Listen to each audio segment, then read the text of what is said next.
Hello everyone, welcome to Google Cloud Function tutorial. So today we'll be going through the Google Cloud Function, its usage, merits, demerits, etc. So all the theory parts will be discussed in this tutorial. The Google Cloud Function is a serverless execution environment for building and connecting cloud services. Now with Cloud Function, we can write a simple purpose-based function or a single purpose functions which are attached to events, and it will be emitted to run some backend code or the front end code. Now your Cloud Function is triggered whenever an event is being fired. Yeah, our code is executed in a fully managed environment. There is no need to manage any infrastructure part. Everything is managed by the Google Cloud Platform. Now, what is single purpose function? So this is similar to the functions we write in our programming languages, where it is made for a special purpose to perform a specific task. So what happens in a function? We define like a function name, and we write what it has to do. It is like having a very less line of code. So we can say a short snippet of code which solves a particular problem or provides or completes a particular task. So developer here needs to focus on only writing the functions, and the rest is taken care by the Google Cloud Platform. Example may be to send an email or SMS whenever an user uploads some files or updates, deletes files from your application via Google Cloud Storage. So whenever you write some file, delete it, or perform some operations on the file, and your application updates the Google Cloud Storage. So you can you can take that as an example. Uh, so now let's go and get much deeper into it. So whenever you upload a file or do some action on the file, and the file through an application, and the application is linked to the Google Cloud Storage. So whatever you're doing with the file is an event. So the event is fired. Now based on the event, a trigger will be triggered, and it will invoke the Google Cloud Function to process the function and produce some result. Now functions all have a limitation here, that is it has a limited time to execute. So you should not exceed beyond the default timeout. So the function, the Google Cloud Function, the purpose here is to have small snippets of code, and it should be executed as quickly as possible. Now cloud functions can not only be triggered by the Google Cloud services, but also it can be triggered by the HTTP events. Now coming to the language support, it supports Node.js, Python, Go, and these are in alpha beta phases, and Node.js 6.1 4.0 is in general availability. So how to invoke a cloud function? So whenever you perform some action, like in the previous example, whenever you update, delete, or modify a file, and the application in turns updates it in the Google Cloud Storage, so that thing, whatever you're doing, is an event.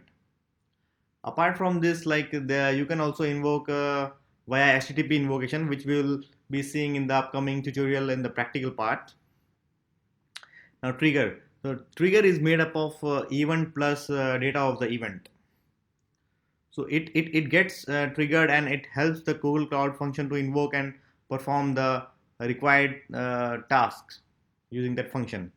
Now what is event data? Event data is your data which has been passed through the event.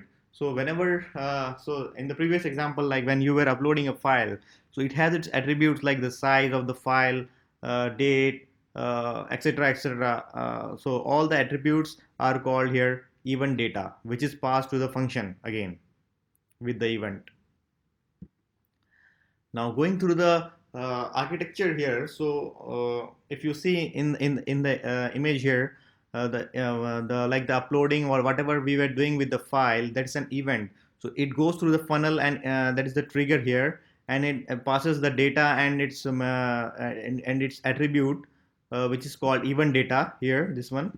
So that is passed to the Google Cloud Function. Google Cloud Function processes the function, within some default time limit, and it returns some response. So this is the architecture for that. Now again, Google Cloud Function is divided into two parts here, the synchronous and asynchronous. So synchronous is also known as a foreground function because it works in the front end. For example, so whenever you invoke using an HTTP endpoint, so that is called a foreground function because it is from the front end part. Later we will see this example also during the upcoming practical session. Now coming to the background function, so this is indirectly triggered by the event, like in the case of our uploading of the file. So in that case, like it is calling the Google Cloud services and processing and doing some things and just passing it to various other services of the Google Cloud. Currently, like we are able to use the background functions in Google Cloud Storage, PubSub events, etc., and maybe few more new services if they have started supporting. So we will also see the background part in the one of the practical sessions. Now coming to the merits of the Google Cloud Function, it is fully managed, so we don't need to manage anything, and it removes the annoying and the frustrating part of managing the infrastructure. So you just need to focus on your writing the function or code.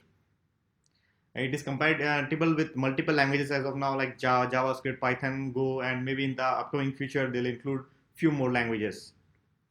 Simple pricing. Now you whatever you are paying, you are running for that, or you can say inversely, like whatever you are running, you are only paying for that. Also, they are quite generous here because I think up to 2 million requests they are not charging anything. So the clock starts whenever the function is spun up and ends immediately once the function execution has finished. Automated scaling. Now you don't even need to take care of the scaling part, and it is automatically built in. Like whenever it is required to scale up, it will scale up, and whenever the load is down and the requests are less, it will scale down. Now, what are the demerits here? So the major demerit here is like most of the things are in alpha and beta phase. So that means it is not yet finalized, and the final version may have a few changes or major changes. So we never know about that. Coming to the runtime environment, as of now, it is only limited to JavaScript, Python, and Go. Now, also there is some other limitation, like certain services are only restricted to particular regions. So before creating a small project or for demo, you should be aware like what region is using what services, and if you are using particular services, is it available in your region? Now coming to the free part. So requests are billed for 40 cents per million of requests after the 2 million quota of free requests. So as I mentioned before, so up to 2 million requests, your Google Cloud Function will work for free. Google Cloud Function can also handle one request only at a time. So uh, for every request, they have an specific instance to handle it. So if you have around 8 to 10 concurrent requests, so it will also create the same amount of instances. Now coming to the waiting time, it is more as compared to the Cloud Run. So Cloud Run seems to be more efficient, but Google Cloud Function has its own benefits, like it is short and it is only made specifically for running short snippet of code. Thanks for joining for the theoretical session. Let's move on to the practical part.